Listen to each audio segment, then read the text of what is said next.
بسم الله الرحمن الرحيم الحمد لله رب العالمين والصلاة والسلام على خير خلق الله محمد وعلى آله وأصحابه الكرام وتابعيهم بإحسان إلى يوم الدين. ربنا أرنا الحق حقا وارزقنا اتباعه وأرنا الباطل باطلا وارزقنا اجتنابه. ربنا آتنا في الدنيا حسنة وفي الآخرة حسنة وقنا عذاب النار. بەڕێزان و خۆشەویستانم، ئێمە لەو دووتاری پێشوودا باسی پەروەردەی مناڵ و گرنگی پەروەردەی مناڵ و گرنگی پاراستنی ئەو قەڵایی کە خوای گەورە داوێتە دەستی هەموو باوکێک کە چۆن شوڕەی گەورەی ئیسلامی ڕوخێنراوە ئەبێ هەمومان هەوڵ بدەین شوڕا بچووکەکانی ناو شوڕا گەورەکە لە دەستمان دەرنەچێت و کافران و بێدینان زەفەرمان پێ نەهێن.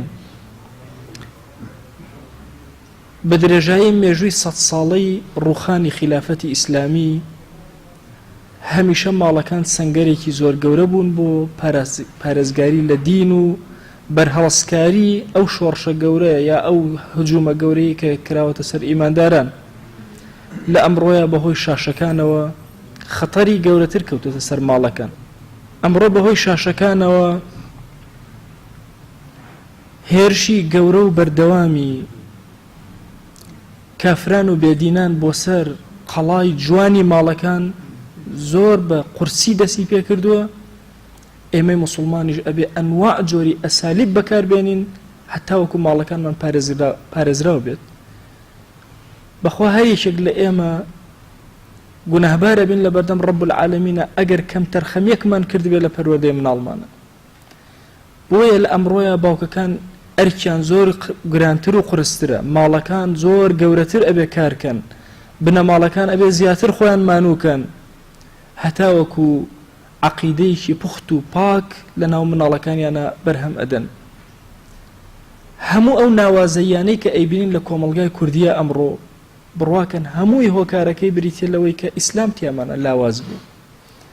هەموو ئەو ناشرینیانەی کە ئەمڕۆ ئیعلام بە ئێمەی ئەفرۆشێتەوە هۆکارەکەی ئەوەیە کە جوانی و هێزی ئیسلام لەو خاڵانەیە کەمی کردووە، لەو ماڵانەیە بچووکی هێناوە، کورتی هێناوە.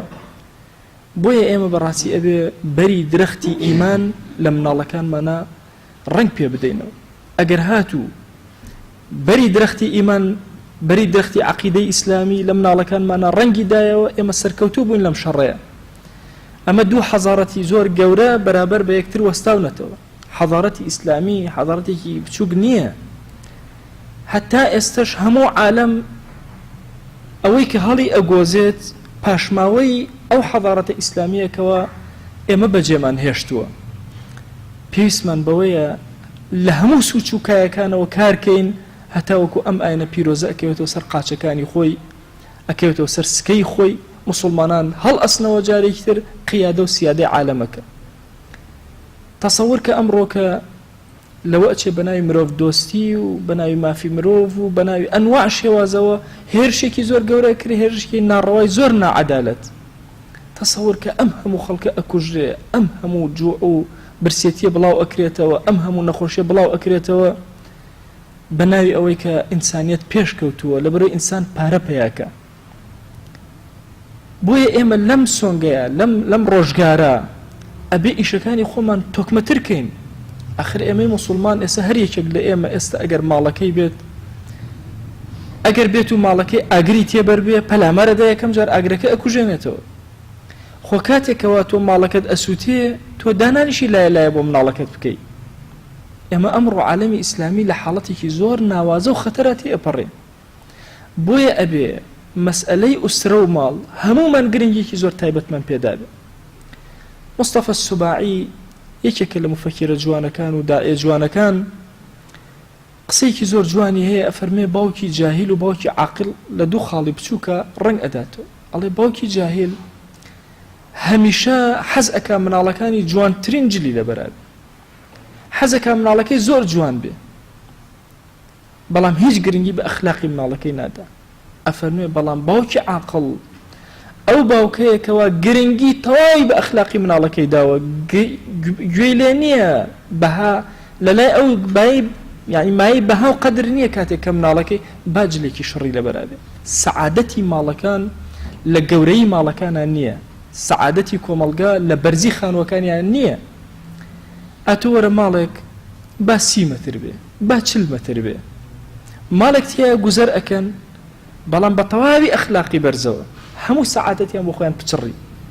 ماڵێکی تر 30,000 مەتر بێ کە سەعادەتی تیا نەبێ و هیچ کەس لەگەڵ کەسێکی ترا قسەی نەبێ و مەحەبەت تایە ڕەنگ نەداتەوە و ئیمانداری و خواناسی تونند و تۆڵ لە بینیانە نەبێ، چ سوودێک وەرەگیرێ لە ماڵە، چ خۆشیێک لەناو ئەم ماڵە هەیە، چ سەعادەتێکی تیا هەیە. بۆیە لە دەرسی پێشوە تەرکیزم خستە سەر ئەوەی ئیللا ئەبێ ماڵەکان داری عەقیدەی تیا بنێژرێ، ئەبێ بەرهەمی عەقیدەی تیا بچندرێتەوە. نەک بێن مەسەلەن کتێبێکی عەقیدە بێنی بە مناڵەکانی بڵێن ئەمە خاڵی یەکەم لە عەقیدە خاڵی دوم، نا ئەبێ بەرهەمی عەقیدە بەری درەختی ئیمان لە ماڵەکانە بچنینەوە. ئەویش یەکەم خاڵ بەوەی کە حب و خۆشەویستیتیانە زیادکەین، دووهەم بەوەی ڕفق و نەرمی لەناو مناڵەکانە بزانین کە بەزەی صفەتی ئەم ئومەتەی پێغەمبەری خوای صلی الله عليه و آله وسلم بەخوا ئەوەی لێرە بەزەی نەبێ لە بەردەم خوای بە بەزەی بەسەردا نابارێن. بۆیە بێ ئەم صفاتە لە مناڵە ڕەنگی دابێتەوە. وەرگرتنی علم و ناشتنی کەلیماتی جوان لە مناڵە ئەبێتە ئایندەیەکی زۆر گەش. لەگەڵ ئەمانە پێویستمان بەوەیە مناڵەکەمان ڕابێنین لەسەرەوەی کارکە ئیشکە. مقابلەیەکم خوێندەوە هی بەرپرسی دانانی تەخطیطی اقتصادی ئێران باسی هەرێمی کوردستانەکە، بەگەمەوە باسی هەرێمی کوردستانەکە، باسی ئایندەی مناڵەکانی ئێمەکە.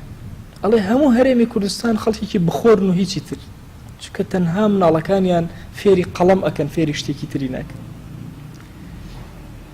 ئەڵێ لە ناو تارانە ئێمە تەخطیطمان دانا، چونکە ئەمانزانی ئایندەی تاران فەشەلە، هاتین بەرنامەیەکمان دانا بۆ ئەوەی تاران مناڵەکانی هەمووی قەڵەم بەدەست نەبن، کارکەر بن، ئیشکەر بن. ئێمە لە ناو کۆمەڵگایەکەین هەمومان هەوڵ ئەدەین مناڵەکانمان لە ڕووی دیراسەوە پێشکەوێ. ئەوە ئیشێکی باشە، بەڵام چۆن دیراسە گرنگە، دارتاشێکیش ئەوە گرنگە، حەدادێکیش ئەوە گرنگە.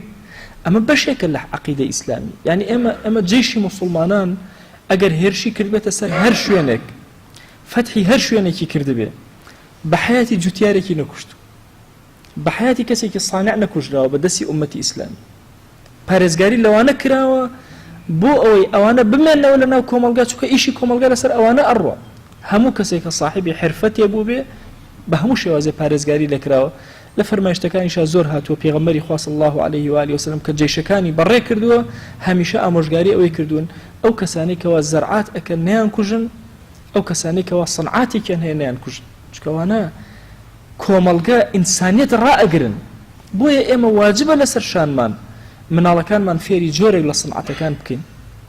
لە فەرمایشتێکە ئەفەرمێ کچەکانتان فێری چنین بکەن، فەرمایشتەکە ئەگەرچی دەرەجەی سەحەتی کەمێک لاوازی تایە، ئەفەرمێ مناڵەکانتان کچەکانتان فێری چنین بکەن، ئیتر خەیاطەیە، ئیتر چنینە. من بەبیرمە لە هەشتاکانە ماڵێک نەبوو کچەکانی هەمووی خەریکی قەڵاشکردن نەبن.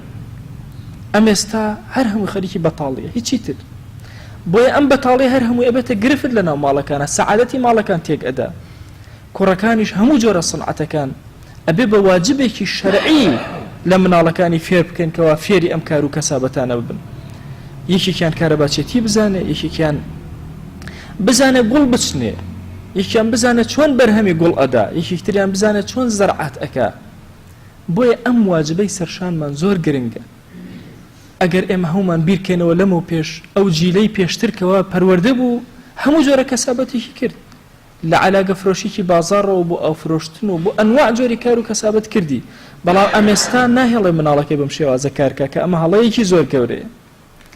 بۆیە بەشێک لە عەقیدەی موسڵمانان ئەوەیە موسڵمانی تەمەڵ لەناو ئومەتی ئیسلامیە جێگەی نابێتەوە. موسڵمانی کار نەکرد موسڵمانێکی ساغ نییە. ئەبێ هەموو موسڵمانان لە بیر و هۆشی ئەوە بن ئەوە مادە بڕا. ئێمە وا ئەزانین هەموو عەیشی ئینسانیەت لەسەر مەعاشە. بڕواکەن مەعاش بریتیە لە جۆرێک لە عەبدایەتی، ئەوەندە دەداتێ پێی بژی. بۆیە هەموو کاسبێکی حڕ کە ئینسان ئەیکا لە حیاتی خۆیە ئەبێتە مای بەرەکەت بووی. ئەگەر هاتوو کاسبێکت کرد 1 دینارە دەستکەوت، لە مانگێکا دینارێکە دەستکەوت باشترە لەوەیکەوە ئەو کاسبێت نەکردبێ، خوا بەرەکەت ئەخاتە نا ئەو دینارەوە، بەڵام زۆر کات مەعاشەکەت بەرەکەتی تیان نابینی، چونکە ئەو پارانەی کە مەقتوعن تەنها پارەی عەبد و جاریە بووە لە پێشەکی و لە حەضارەتی ئیسلامیە کاتێک لە سەرەتاکانی حەضارەتی ئیسلامیە. بۆیە ئەم ئومەتە کاتی هەستانەوەی پێویستی بەوەیە جیلێکی پەروەردە کردبێ، جیلێکی کارگوزار، هەمیشە خەریک بن، خزمەتکەن، بتوانن دەسەڵاتی ئەویان هەبێ ئەگەر لەسەر بەردێکی ڕق داتنا کار و کەسابەتی خۆی بکە. خۆی گەورە لە قورئانە فەرموویەتی وەقول اعملوا فسيرى الله عملكم ورسوله والمؤمنون. ئەم عملە هەندێک لە مفەسرین فەرموویانە تەنها عملی کردەوەی صالح نییە ئەوەی کە ئینسان بێ تاعەتی و عەبدایەتی جێبەجێکە، بەشی عیباداتی دین، بەشی معاملاتی دینیشە کە بریتێ لە بازار و کڕین و فرۆشتن و کارکردن. ئەها پێغەمبەریان صلى الله عليه وآله وسلم سەیری ئەم کەلیماتە جوانانە ئەفەرمێ ما أكل أحد طعاما قط خيرا من أن يأكل من عمل يده. ئینسان هیچ کاتێک خواردنێکی باشتر لەو خواردنەی نەخواردووە کە بەدەستی خۆی پێیای کردبێ، ئیتر لە هەر بوارێکی ژیانابێ. کابوو مسلمان کەسێکی بازرگانە، تاجرە، ناوەستێ. بڕواکەن ئەو کارانەی کە تاجرە مسلمانەکان کردویانە لە مێژووی ئیسلامیە زۆر زۆر گەورەترە لەوەی کە مجاهیدەکان بە شمشێر کردویان. ئەو فەتحانەی کەەوە بازرگانەکان کردیان مجاهیدەکان پێیان نەکرا. سینە کە تۆ ئێستا ئەبینی ئیسلام تایە ئەگەشێتەوە، یابانێک ئەبینی، ئەمە لەکوێ ئیسلامی پێگەیشتەوە؟ بەس بەهۆی بازرگانی مسلمانەوە. بەداخەواڵەم ئەمڕۆ بازرگانەکانی ئێمە خراپترین نمونن. کاتی ئەبینی بازرگانێک ئەچێ کام گوڵۆب زۆر خراپە ئەومان بۆ ئەهێنێ ئیستیرادەکە، لەو وڵاتە حورمەتی مسلمانەی ئەشکێنێ، کام دەرمانی دان زۆر خراپە ئەو بۆ ئێنێتە وڵاتەکە. هەرچی شتێک کامی زۆر خراپ و با بڵێن پیسایی خەڵکە ئەوە ئەهێنە وڵاتی خۆیانەوە. بەمەرجێ کەسی ئیماندار ئەبێ خاوەنی دەستێکی ئەمین بێ. باشترین ماڵ لەسەر زەویە چ ماڵێکە؟ ئەو ماڵی لە دەستی کەسێکی ئیماندارایە، چونکە ئەزانێت چۆن سەرفیکە، ئەزانێت لە پێناوی خۆیان سەرفیکە. دۆستێکم هەیە وەزعی مادی زۆر باش و قەسیش لە کەسابەت ناوەسی. ئەم جارە قسەیەکی زۆر جوانی هەیە، ئەڵێ وەڵاهی مامۆستا من بۆ خۆم کاسبی ناکەم، بۆ خەڵک ئەیکەم، چونکە هەموو ئەوەی کە تەرتیبی ئەکا کۆی ئەکاتەوە پشکی ماڵ و مناڵی خۆی لە جیاکاتەوە ئەویتری ئەبەخشێ، ساڵانە پارەی خۆی ئەبەخشێ، هەمووی سفرەکاتەوە دەست پێ ئەکاتەوە. ئەڵێ دەوڵەمەند و فەقیر هەردووکیان مساوین، تەنها ئەوەندەیە ئەم لەگەڵ ئەوی ترە ئەوەندەیە هەندێک حاجە لە بەردەستایەتی کە پارەی خەڵکە لە لای ئەم. کاک ئەحمەدی موفتیزادی قسەیەکی هەیە ڕەزا و ڕەحمەتی خوای لێبێ، ئەفەرمێ ئەو پارە زیادەی کە تۆ هەتە دڵنیا بە هی کەسێکی ترە لای تۆ، بۆیە بیبەخشەرەوە بیدەرەوە بۆ کەسە هەژار و نەدارانە هەتاوکو ئەوانش مستەوایان بەرزە بێتەوە. چەند جوانە ئینسانی ئیماندار مناڵەکەی خۆی وەها پەروەردەکە کە کەسێکی حەپۆل نەبێ لە بازاڕە، گێژ نەبێ لە کڕین و فرۆشتنە، وریا بێ، زیتەڵ بێ، کراوە بێ، بزانێت چۆن ئەکڕێ، چۆن ئەفرۆشێ. ئەمە کاری باوکو دایکە کە ئەبێ لەگەڵ مناڵەکەی جێبەجێکە. بڕواکەن باوکو دایکی وایە مناڵەکەی ئەگاتە کولیە هێشتا نەهێڵە کیلۆیە تەماتە بکڕێت، دەبێت 10 جار بیکڕێ و 10 جاریش بخڵێت. با فێر بێ بزانێ بازار چیتێ، با چاو بکاتەوە، با کارکە. ئەمە بەشێکە لە عەقیدەی ئیسلامی کە عەرزتان ئەەکەم کە ئێمەی مسلمان ئەبێ مناڵەکانمان پەروەردەکەین لە ناو حەضارەتی ئیسلامیە بەوەی کە ئیش و کاروباری خۆی بەدەستی خۆی کە لەسەر قاچی خۆی بوەستە. یەکێکی تر لەو بابەتانەی کە بەرهەمی عەقیدەی ئیسلامی ئەبێ مناڵەکەت فێرکەی ئەوەیە کە ئەبێ مناڵەکەت فێرکەی ئیدفع بالەتی هی ئەحسن. دائیمە ئەو کەسەی خراپەت لەگەڵا ئەکات تۆ دوعای خێری بۆ بکە، با مناڵەکەت گوێی لێ بێ کە تۆ دوعای خێری بۆ بکە. ئەو کەسەی کە لاڕێیەک ئەکا لەگەڵتە، زیادە ڕێوێک ئەکا لە حەقتە، مناڵەکەت فێرکە کە چۆن لەگەڵی هەڵسوکەوت کە مناڵەکان لەگەڵ یەکترە، فێرکە داوای لێبوردن کەن لە یەکتری، فێرکە ئەو خواردەی کە خۆی هەیەی و زۆری پێخۆشە تەنازولکە لە حەقی خۆیان تەسلیمی کە بە مناڵەکەی تر. بۆی ئەم ئولفەت و مەحەبەت و خۆشەویستەی کە ئیسلام ئەوێ لە ناومانە ڕەنگ بداتەوە. بڕوا بکەن کە بینیت مناڵەکانن لە بین یەکترە تەشاجور ئەکەن، کێشە و مەشاهیر لەسەر شتی بەسیط، بترسە لە ئایندەی مناڵەکەت کە بەردێکی زۆر گەورەی عەقیدەی ئیسلامیان لەدەست داوە کە ئەویش ئەوەیە ئەو شتەی بۆ خۆیان پێیان خۆشە بۆ خەڵکی پێیان خۆش بێت. ئەو بەشێکە لە عەقیدەی ئیسلامی. لا يؤمن أحدكم، باسی ئیمانە، باسی عەقیدەیە. حتى يحب لأخيه ما يحب لنفسه. والله إيماني ني أو كس إيماني كامل كإيمان بشكل العقيدة يا بابلم كل عقيدة باشا إيماني ني أم كس أوشتي كبو خوي بيخوش وبراكي بيخوش نبي كابو دامزراني عقيدة إسلامي لذهني من علاقتها بوا أبي فيري بكي كشون إيثارك شون بو خلق أجينك بو خوي. اما طبعا لفلسفه اسلاميه او هاتوه كامي ايماندار بو خوما ناجين امي ايماندار بشه لجيان من بو خوما انا بشه كيتري بو كوملغا مجتمع ودورو بره قلته كم ساعة لنفسك وساعة لربك وساعة لأهلك وأولادك وساعة باشا لعامة المسلمين ورا كانت تقسيمك بشي خود بشي منال بشي دورو بر همو تقسيمك لقل أوشا بەشی هیچ کامێکیان فرامۆش مەکە نە بەشی خوا فرامۆشکە نە بەشی خۆت نە بەشی دەوروبەرە ئەبێ مناڵەکە بم شێوازە پەروەردەکرێ هەتاوەکو کەسێک دەرچێ ببێتە بەردی بناغە بۆ هەستانەوەی ئومەتی ئیسلامی بچووک سێری مناڵەکەت مەکە والله جاری وە هەیە ئەو مناڵە ئەبێتە قائیدی هەموو ئومەتی ئیسلامی لە پشتیەوە ئیسراحەتەکە جارێکیان کۆتا قسم لە خزمەتتانە معاویە کوڕی ئەبوو سوفیان خەلیفەی موسڵمانان و کاتبی وحی پێغەمبەری خوا صلی الله عليه وسلم هند أبو سفيان وسابون معاوية كوت راي كردو كوت باوكي هواري لكر وتي أي دايكر ولا الروبوبكا وبو كوتي من أمامي بقوري قريش شو لكوي هند وتي أوه بوسا هي دايكر ولا الروبوبكا من أمامي بقوري همو عربو الدنيا بوشي أكوي دواي چندين سال قصكي دايكي هاتا دي بويا خليفة مسلمانة ونيوي الدنيا أبر بريو بويا وتصور بك من على كبتشوكا كأكوي لو تشوا أو قائدة بك إما تشاور أكين أو فرياد رأس تشاورون كراوة بك هم أمتي إسلامي سيري أكاتو شاي بدوادي بويا عزيزة كانوا إما من الله كان من أبيل لسد دين وحضارة إسلامي بروردكينو بين هرهم من بيكو دايكو باوغا بدانيشن بيكو سياستي مالك يخوان دارجنوا هول بدن إما تشبكين أم أركا قوري خوا بعظمتي خوي خصوصا سرشان من أبي إما بيوانا راي برينين باش أخوي كورا برسير من ليبكا لروجي قيامتها عبد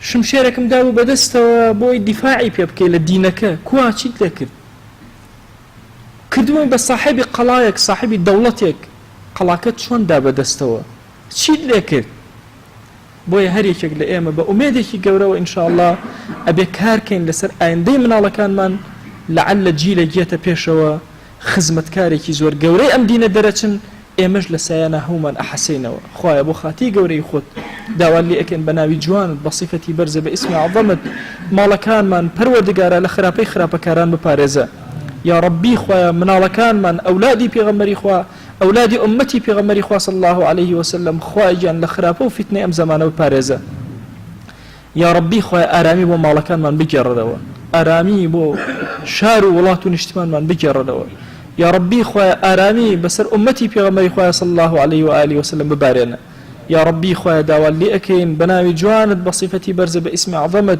أجر إما هلوك مكرك من هي أجر إما لشوينك درقتي كافران وبيدينا نهاتين لبرود مالكان مانا خويا وماو من المان سبار بتو خويا سبار دلاي تو زيانا بزيان مكا يا أكرم الأكرمين يا ربي خويا جان لقناها كان من ببورة قناها بأشكر أكردو مانا عفو مانك قناها بپنهان كردو مانا عفو مانك پروردگارا اما بزماني بروجو لما لكيتو يا كوبينتوا بخوا پروردگارا ام دسانا بو دعا برزناكينو إلا بو تو نبي خواه تو خو شاهدي سرنا أخينا زوي بو تو نبي پروردگارا تو خو شاهدي ركوعنا بين بو تو نبي لتو قوري خود أم رجوانا من لقبولك أم ذكر طاعتنا من لقبولك أم درسانا من لقبولك تراويح كان من لقبولك پروردگارا ذكر أوراد وختم قرآن كان من لقبولك يا ربي خويا هلوك مكريها ما عفو منك بزي بسر معنا ببارنا لمن خوش بيا أكرم الأكرمين خويا جان إما قناهي زور من ليا زمان قبوتو برسكروتوا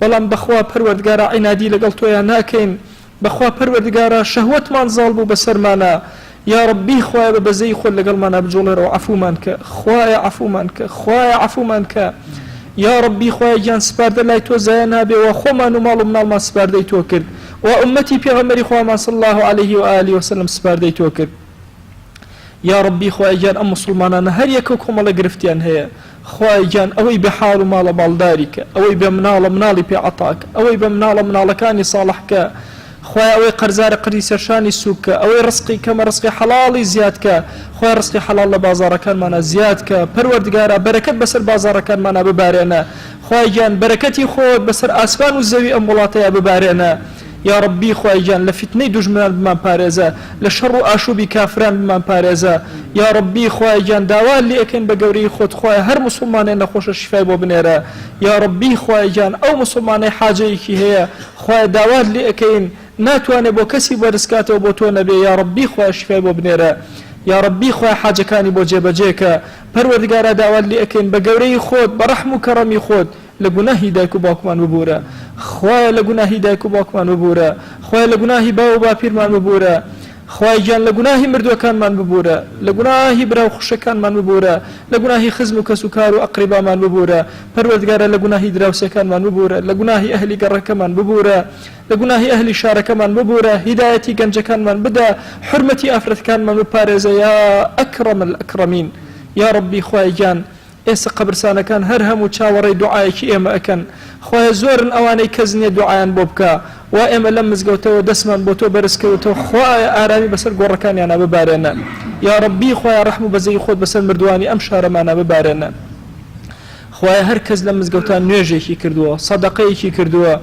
کلمەیەکی خەیری وتووە بە درێژایی مێژووی ئەم مزگەوتە یا ربی خوای ئەجر و پاداشتیان بۆ بنووسە سەرفرازی دنیا و ئاخرەتیان کە یا ربی خوای گیان ئێمە زمانمان کولە لە دوعایە یا ئیلاهی خوای گیان هانا بۆ لای تۆ ئەهێنین بە زمانی پێغەمبەری خوا صلی الله عليه وآله وسلم خوای گیان هەر چاکەیە پێغەمبەر گیان صلی الله عليه وآله وسلم لە هەموو ئەمریا داوای لێ کردو ئێمەش داوات لێ ئەکەین و پێمان عەتاکە هەر خراپەی ئەو خۆشەویستەمان پەنای پێگرتووی خوای ئێمەش پەنات پێ ئەگرین و پەنامان بدە یا ئەکرەم الئەکرەمین یا ربی خوای گیان سڵاوی ئەم مەجلیسە ئێمە بگەێنە پێغەمبەری خوا صلی الله عليه وآله وسلم یەکێک ناومان لە خزمەتیا بێنە یا ئەکرەم الئەکرەمین بە ئەندازی نمەی بارانی ئەمساڵ خوای گیان سەڵەوات بۆ ئەو خۆشەویستەمان بەرزەکەینەوە پێی بگەێنە یا ئەکرەم الئەکرەمین آمين آمين والحمد لله رب العالمين وصلى الله على سيدنا محمد وعلى آله وصحبه وسلم تسليما كثيرا أبدا إلى يوم الدين